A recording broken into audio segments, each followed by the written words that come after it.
рӯзе ки интернет аз кор монд, бале бардоро аниқтараш тамоми интернетневу инстаграму якчанд сервисҳои фейсбук. Бале бардоро шумо дар комментария мара ҳами саволот додем ки барои чи WhatsApp кор накардесай дар ин бора видео ки шахсе ки саволо медод танҳо шумо набуден. Якчанд рафиқҳои ман ҳами саволот доданд ки барои чи WhatsApp кор накардесай. Ман ба ӯ совет додум ки даромада аз Play Market обновид кунен. Барои чи ман гапа гуфтум ки пеш вақт агар ки кор намекард WhatsApp даромада аз Play Market обновид мекардӣ ба кор медаромад. Ба он нигоҳ накарда ки ман худам WhatsApp кам истифода мебарам, бештар Telegram истифода мекунам. дар ин бораи Telegram баъдан бо гап мезанем дар видео ва шуморам тавсия метам. Лекин ман худам даромадам дидам WhatsApp ман кор намекуна. Ба сабабе ки ҳам шумо пурсиден, ки ҳам аз рафиқҳои ман, ҳам аз худи ман ки кор намекард, ман фаҳмидам ки проблема глобалния. дар вақте ки мо шумо якчанд SMS фиристонда натавонистем тавассути WhatsApp, Марк Цукерберг дар фондовии ринокҳо аз аксияҳош 5.5% бой дод. Яъне ки и 5.5% дар мо шумо кам метова. И тақрибан 6.7 миллиард доллар дай.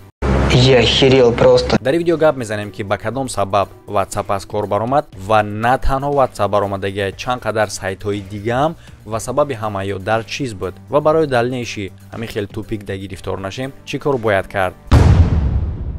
ва сайте ки айни замон кор кардесай, и ссилкаш дар комментарияи видео закрепид шудагиа ва и ссилка ба шумо имконият метаҳад ки дар бурди ҷанговару бозингаро пул кор кунед. ба ссилкаи дар комментария закрепид шуда бигзарен регистратсия кунед ва фаромӯш накунед ки дар вақти полни регистратсия кардан промокоди канала истифода барен. шумо ба ин промокод метавонед ки то 6,000 рубла бонус ба даст биёрен. ссилка барои регистратсия кардан ва промокод барои бонус ба даст овардан дар комментария закрепид шудагиа. рӯзи 4 октябр ба тамоми ҷаҳон миллионҳо истифода барои WhatsApp, Instagram, Facebook шикоят карданд аз оне ки бесвияз монданд ва маълум гаштани ӯ аз алоқа и ба 5-10 минут не. давоми 5 соат ӯ натонистанд ки ба алоқа бароянд.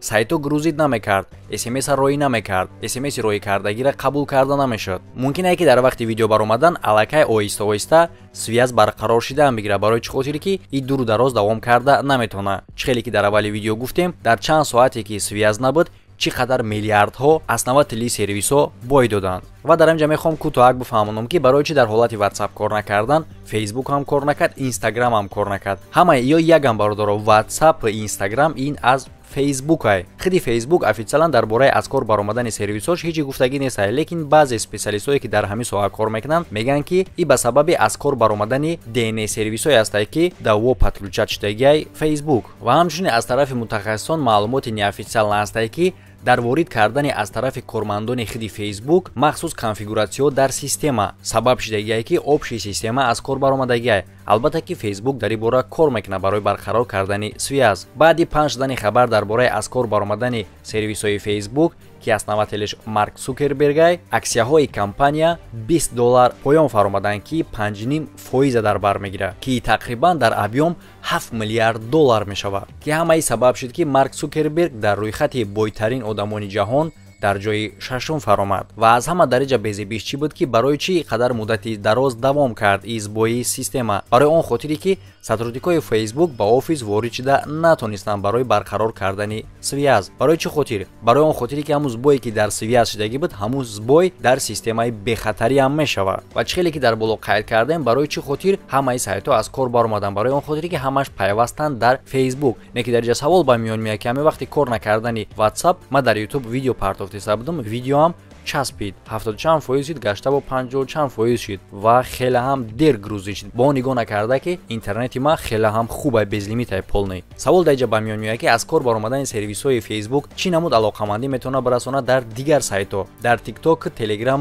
Google дигараш. гап дар он ай бародаро ки бисёри одамое ки дар WhatsApp шиштагӣ буданд, вақте ки аз кор мебарояд WhatsApp, ҳамаш ба TikTok мераванд. дар ҳолати трафик бисёри бачидан TikTok зависат мекунад ва ҳамин хелам YouTube. ҳама одамое ки дар Facebook, дар Instagram дар дигар ҷоҳо шиштагӣ буданд, ҳама каса меоянд тамошокунии YouTube. ҳамин хелам YouTube перегруз мешавад, каме збой доштак, лекин чени WhatsApp не. ва бародар, дар охир ман шуморо чӣ гуфтаним намедонам, барои чӣ хотир ҳолиам шумо WhatsApp истифода мебарен. чӣ хеле ки агар шумо дар ёд дошта бошен, я вақто Viber буд. бози Viber куҷо шудагиай? ҳамин хелам имо ҳам. хелам иморам яхе одамо истифода мекунанд. бигзарем бародаро айё, бигзарем Telegram да. Telegram ҳам надёжния, ҳам хубай, ҳам бисёр плюшкаҳое дора ки WhatsApp дигараш надора. Баъд ай ҳамада муҳимаш ки безопасния ва збои дар ӯ кам дида мешавад. Агар ки ту подписчик ва мухлиси ҳақиқии канал бошӣ, YouTube барои ту ҳам хел функсия кардагия ки ту бутони канали дӯст доштата дастгирӣ кунӣ.